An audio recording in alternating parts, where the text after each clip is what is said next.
Welcome everyone.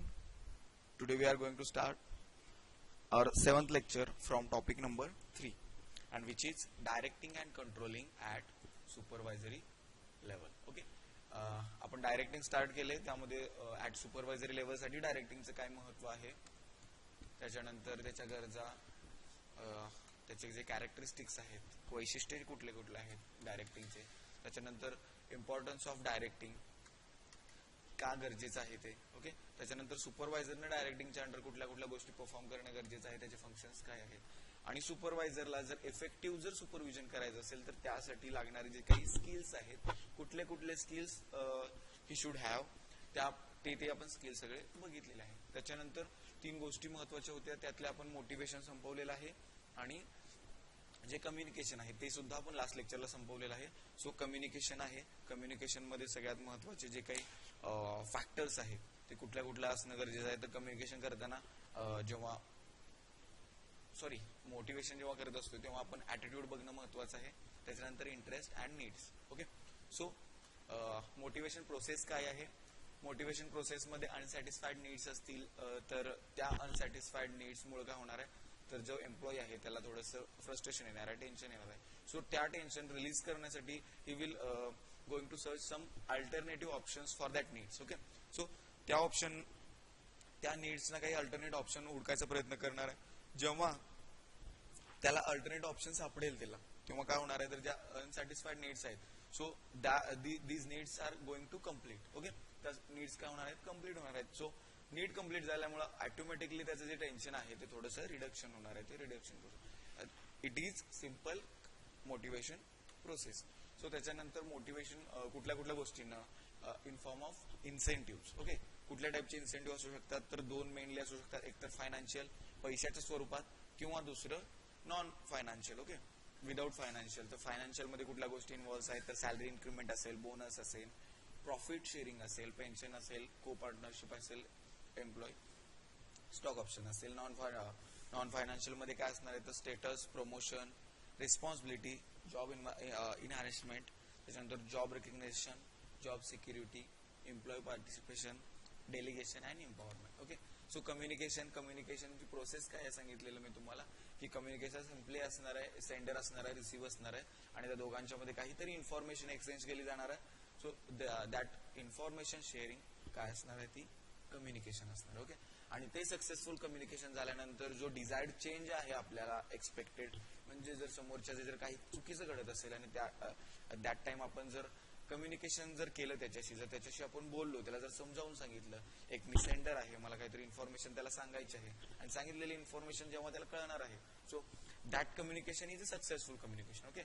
जेव्हा असं communication घडणार आहे तेव्हा जो एक्सपेक्टेड चेंज आहे त्या चुकीच्या होणाऱ्या कामाला आपण जेव्हा परफेक्ट करणार आहे with the help of communication, त्यावेळेस काय होणार आहे, आपल्याला जो डिझायर्ड चेंज हवा आहे तो चेंज आपल्याला मिळणार आहे. So that time communication is most important thing. Okay. So त्याच्यानंतर आपण वेगवेगळ्या टाईपचे इन्सेंटिव्ह मध्ये आलो. आपण एलिमेंट्स ऑफ कम्युनिकेशन प्रोसेस बघितलेले, की त्यामध्ये फॉर्मल आहे आणि इनफॉर्मल आहे. फॉर्मल मध्ये ऑर्डर आहे, मेमो आहे, अपील आहे, नोट्स आहे, सर्क्युलर आहे आणि अजेंडा आहे. ओके. आणि नॉन फॉर्मल मध्ये काय आहे, तर रुमर्स आणि वाइस्पर्स आहे, म्हणजे काय आहे, अफवा आणि कुजबूज आहेत. ह्या गोष्टी सुद्धा एक स्टडी म्हणून आपण बघतोय फक्त कम्युनिकेशन मध्ये कुठल्या कुठल्या गोष्टी असू शकतात. ओके. त्याच्यानंतर टाइप्स ऑफ कम्युनिकेशन मध्ये अपवर्ड कम्युनिकेशन, डाऊनवर्ड कम्युनिकेशन आहे, होरिझॉन्टल कम्युनिकेशन. अपवर्ड कम्युनिकेशन म्हटल्यानंतर आपल्याला सिम्पली लक्षात येते की बॉटम लेवल पासून टॉप लेवलला काहीतरी कम्युनिकेशन केलं जाते, त्याला काय म्हणतो आपण, अपवर्ड कम्युनिकेशन. ओके. बॉटम लेवलचं टॉप लेवलला काय असणार आहे, की सॅलरीमध्ये आम्हाला इन्क्रीमेंट हवा आहे, इयरली आम्हाला ज्या लिव्ज आहेत त्या काहीतरी वाढवून दिल्या पाहिजे, किंवा आम्हाला ESIC स्टार्ट केला पाहिजे, आमचा PF असा आहे तसा, म्हणजे ज्या काही तळागाळातल्या ज्या गोष्टी असणार आहेत किंवा लो लेवलच्या ज्या काही क्वेरीज असणार आहेत, त्यांच्या जर काही अपेक्षा असतील तर त्या टॉप लेवलची कम्युनिकेट करायला किंवा त्यांच्याशी शेअर करण्यासाठी जे काही आपण जे कम्युनिकेशन ते जे बोललं जातं, ओके, त्या कम्युनिकेशनला आपण अपवर्ड कम्युनिकेशन म्हणतो. ओके. सो डाऊनवर्ड कम्युनिकेशन आहे ते एक्झॅक्टली रिप्लिका असणार आहे त्याची, म्हणजे यामध्ये कसं असणार आहे, तर टॉप लेवल मॅनेजमेंट आहे ते बॉटम लेवलची डिस्कशन करणार आहे फॉर ऑब्जेक्टिव्ह त्यांना सांगण्यासाठी, किंवा जर ऑर्गनायझेशननं काही जरी पॉलिसीज डिफाईन केल्या असतील, जर काही प्रोसिजर एसओपी, आपण स्टँडर्ड ऑपरेटिंग प्रोसिजर म्हणतो, एसओपी जर काही फॉर्म केले असतील, काही प्रोग्राम असतील किंवा जर काही ऑब्जेक्टिव्ह असतील, त्या एक्सप्लेन इन डिटेल मध्ये करण्यासाठी ते काय करणार आहेत, तर ते त्यांच्याशी डिस्कशन करणार आहेत. So that discussion we are going to know. Okay, ते काय आहे, तर ते आहे डाऊनवर्ड कम्युनिकेशन. त्याच्यानंतर हॉरिझॉन्टल कम्युनिकेशन. हॉरिझॉन्टल कम्युनिकेशनच्या सेम पोझिशनच्या लोकांच्या मध्ये जे डिस्कशन होणार आहे त्याला आपण काय म्हणतो, तर हॉरिझॉन्टल कम्युनिकेशन. त्याच्यानंतर forms of communication. Forms of communication मध्ये फर्स्ट आहे oral communication, which involves face to face communication, video conferencing, telephone meeting, lectures and interviews. Then written communication. Written communication includes reports, statements, circulars, manual, handbook, letters and memos. Okay. Non-verbal communication. Non-verbal communication मध्ये body gesture, posture, facial expression and eye contacts and touch हे या गोष्टी involve असणार आहेत. मी या सगळ्या गोष्टी डिटेलमध्ये लास्ट लेक्चर तुम्हाला एक्सप्लेन केल्या, मी फक्त थोडं रिवाइज करतोय. त्याच्यानंतर नॉन व्हर्बल सायन्स. जर एखादी नेमप्लेट किंवा नोटीस बोर्ड जर तुम्ही पेस्ट करत असाल तर त्या ठिकाणी एक इनडायरेक्टली कम्युनिकेशन होऊ शकते. Non verbal communication action, with the help of action, hand action आपण कम्युनिकेशन करू शकतो. त्याच्यानंतर आपण आता स्टार्ट करतोय पर्सनल काउन्सिलिंग.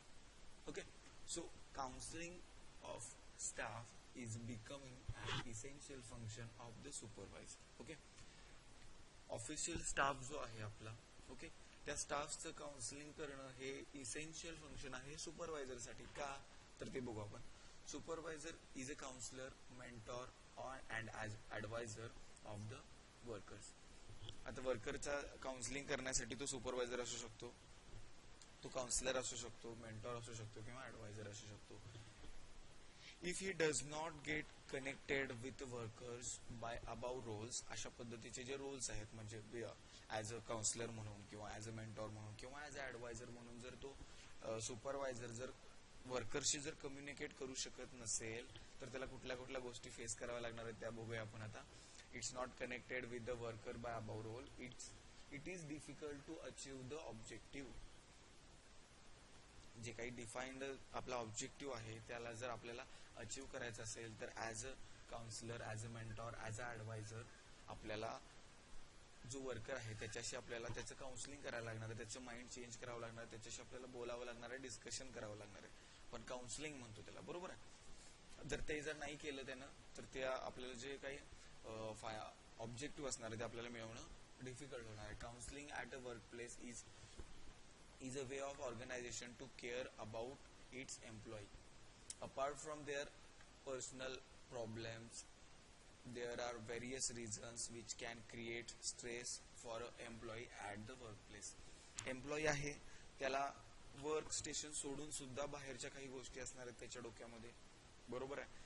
अशा वेळेस ऍज अ फॅमिली मेंबर किंवा ऍज अ फ्रेंड म्हणून जेव्हा सुपरवायझर त्याच्याशी आपण डिस्कशन करणार आहे की तुला काही प्रॉब्लेम आहे, जर तुला काही टेन्शन असतील, प्रॉब्लेम्स असतील, जर त्याच्याशी शेअर केलं, त्याच्यावर जर काही तोडगा काढला, तर हे काय फॅमिलियर जे कन्व्हर्सेशन असणार आहे त्या पद्धतीनं जर आपण केलं, ह्याला पर्सनल काउन्सिलिंग म्हणतो आपण. असं जर काउन्सिलिंग केलं तर काय होणार, त्याचा जो एम्प्लॉईचा जो स्ट्रेस आहे तो काय होणार आहे, रिलीज होणार, थोडा रिलीफ मिळणार आहे त्याला, आणि त्यामुळे त्याचं जे काम आहे ते चांगल्या पद्धतीने होणार आहे. इन केस जर त्याच्याशी आपण काउन्सिलिंग नाही केलं, त्याच्याशी आपण जर कम्युनिकेट नाही केलं तर तो त्यामध्ये भरकटच जाणार आहे, जे आपण काम आहे ते होणार नाही आहे कम्प्लीट.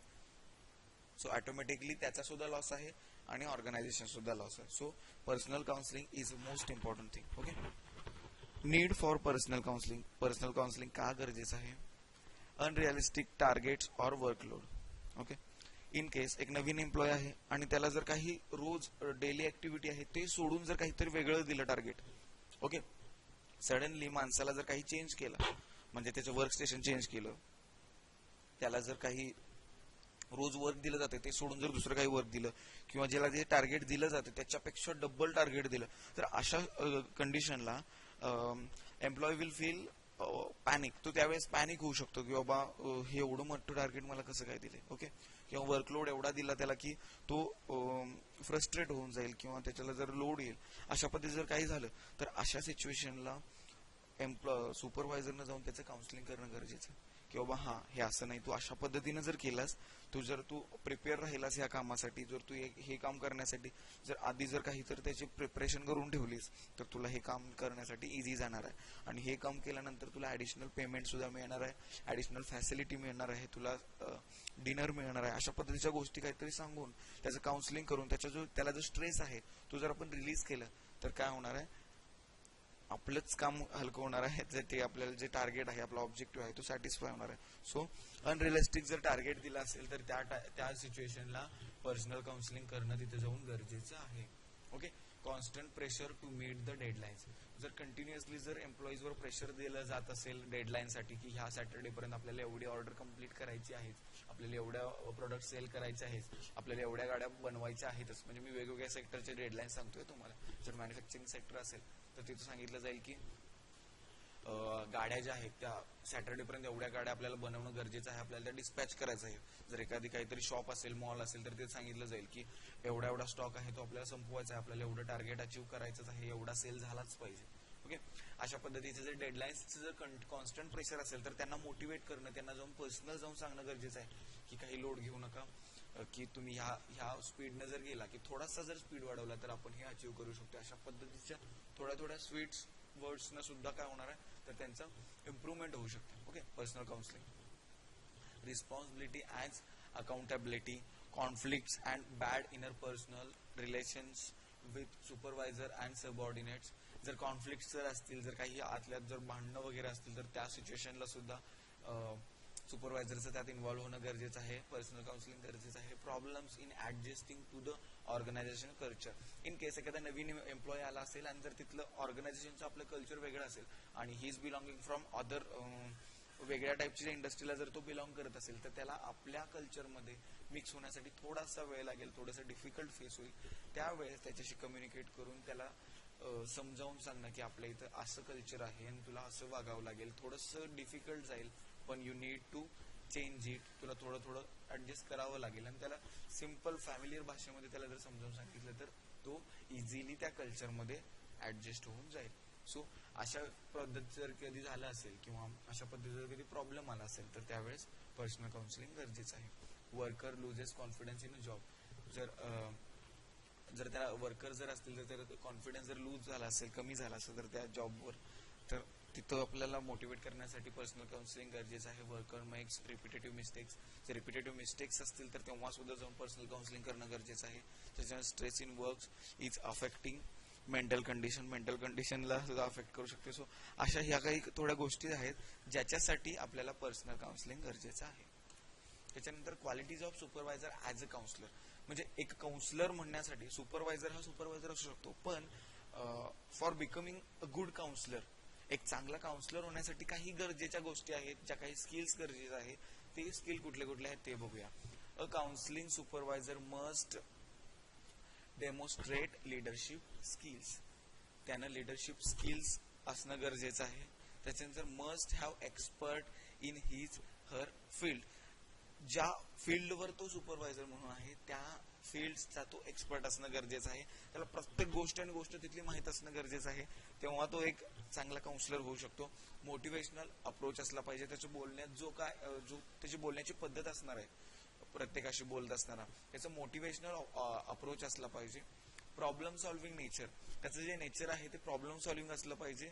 प्रॉब्लेम सॉल्व्हिंग नेचर असल्यामुळे काय होणार आहे, त्याचे जे क्वालिटीज आहेत त्या काय होणार आहेत, इम्प्रूव्ह होणार आहेत. आणि त्याच्या ज्या अंडर एम्प्लॉईज काम करणार आहेत त्यांना सुद्धा त्याची टेक्निक यूज करता येऊ शकेल. म्हणजे जर सुपरवायझरच जर प्रॉब्लेम सॉल्व्हिंग असेल तर जो त्याच्या अंडर जे काम करणार आहे त्यांना सुद्धा त्याची सवय होऊन जाईल की सुपरवायझर आल्यानंतर अशा पद्धतीने तो प्रॉब्लेम सॉल्व्ह केला, तर आपण जर स्वतःहून जर काहीतरी ठरवलं तर आपण सुद्धा प्रॉब्लेम सॉल्व्ह करू शकतो. त्यानंतर counsellor should possesses positive thinking. तो पॉझिटिव्ह असला पाहिजे, निगेटिव्ह असलं नाही पाहिजे. अरे हे चुकलास, तू का चुकलास, याच्यामुळे एवढा लॉस होणार आहे, तू एकदा चुकल्यामुळे एवढा लॉस झाला, तू आठवड्याला जर एवढं चुकलास तर एवढा लॉस होईल, मंथली एवढा आणि एवढा, मग तुझी सॅलरी एवढी आहे, तू आणि एवढा चुकलायस. म्हणजे अशा पद्धतीचं जर निगेटिव्ह जर टॉकिंग त्याच्याशी झालं, निगेटिव्ह थिंकिंग करणारा जर असेल तर तो गुड काउन्सलर होऊ शकत नाहीये. त्याचं कम्युनिकेशन स्किल जे आहे ते एकदम चांगलं असणं पाहिजे आणि एथिकल मॅनरचा असला पाहिजे तो. त्याच्यानंतर एलॅबोरेटिंग डिसिजन. ओके. एलॅबोरेटिंग डिसिजन म्हणजे बारीक सारीक तपशील विचारात घेऊन केलेली गोष्ट. ओके, एखादा डिसिजन असेल तर तो बारीक सारीक म्हणजे एक आणि एक गोष्ट एक्सप्लेन करून एक आणि एक गोष्ट त्यामध्ये इन्व्हॉल्व्ह असणं. ओके, अशा पद्धतीचा प्रत्येक बारीक सारीक गोष्टीचा विचार करून डिसिजन घेणं. ओके, त्या गोष्टीला आपण काय म्हणतो, elaborating decision. In many condition subordinates are known of unknown of decision taken by higher or middle management. This creates confusion among the workers. Hence, decision may be elaborated. In some cases, जेव्हा काही higher level और middle level मॅनेजमेंटने जर काही decision घेतला तर ती काय करणार आहे, तर कन्फ्युजन क्रिएट होणार आहे लोअर लेवलसाठी. त्यामध्ये बारीक सारीक गोष्टी खूप डिटेलमध्ये दिल्या असणार आहेत. त्यामुळे काय होऊ शकतं की जे एम्प्लॉईज आहेत त्यांच्यामध्ये काहीतरी कन्फ्युजन होऊ शकते. So need to elaborate decision म्हणजे त्यांचा जो डिसिजन आहे तो इन डिटेलमध्ये एक्सप्लेन करणं गरजेचं आहे. तर ते का गरजेचं आहे, to create awareness about decision. नुसताच ओरली सांगितलं की आपल्याला हे टार्गेट अचीव्ह करायचं आहे. ओके, हे काय झालं, लमसम सांगितलं म्हणजे आपण एक इन डिटेलमध्ये त्यांना सांगितलं नाही. पण जेव्हा तो आपला डिसिजन आहे तो इलॅबोरेट करून म्हणजे तू इन डिटेलमध्ये आपल्याला हे टार्गेट अचीव्ह करायचं आहे आणि हे टार्गेट अचीव्ह करण्यासाठी आपल्याला डेली एवढा ऍक्टिव्हिटी करायला पाहिजे, डेली ऍक्टिव्हिटी एवढ्या केल्यानंतर आपल्याला एवढा प्रॉफिट होणार आहे. सो ऑटोमॅटिकली डेली जर आपण असं काम केलं तर वीकली आपला सेल आहे तो एवढा होणार आहे. ओके, XYZ काहीतरी वीकली एवढा सेल होईल, वीकली एवढा केला तर आपली मंथली एवढं होईल आणि मंथली सेल अशा पद्धतीनं जर कन्सिस्टंट आपण जर परफॉर्मन्स ठेवला तर at the end of year आपल्याला जो सक्सेसफुल आपल्याला जे टार्गेट अचीव्ह करायचं आहे ते टार्गेट आपण अचीव्ह करू शकणार. ओके, अशा पद्धतीने इन डिटेल जर तुम्ही एम्प्लॉईला जर समजावून सांगितलं तर काय होणार आहे, तर त्यांना ती गोष्ट व्यवस्थित कळणार आहे, त्याच्यामध्ये कन्फ्युजन काही होणार आहे. Okay, to emphasis policies of management to avoid confusion. आता सांगितल्याप्रमाणे avoid confusion, to get clarity about their future work, to understand duties and responsibilities regarding these decision. Okay, so इथपर्यंत जे आहे ते इलॅबोरेटिंग डिसिजन आहे आणि का गरजेचं आहे ते सुद्धा सांगितलं मी तुम्हाला. ओके, नेक्स्ट लेक्चर पासून आपण चालू करतोय कंट्रोलिंग. आतापर्यंत आपण डायरेक्टिंग बघितलेलं, नेक्स्ट लेक्चर पासून कंट्रोलिंग बघतोय. आय होप तुम्हाला इथपर्यंत कळालं असेल लेक्चर. Okay, thank you.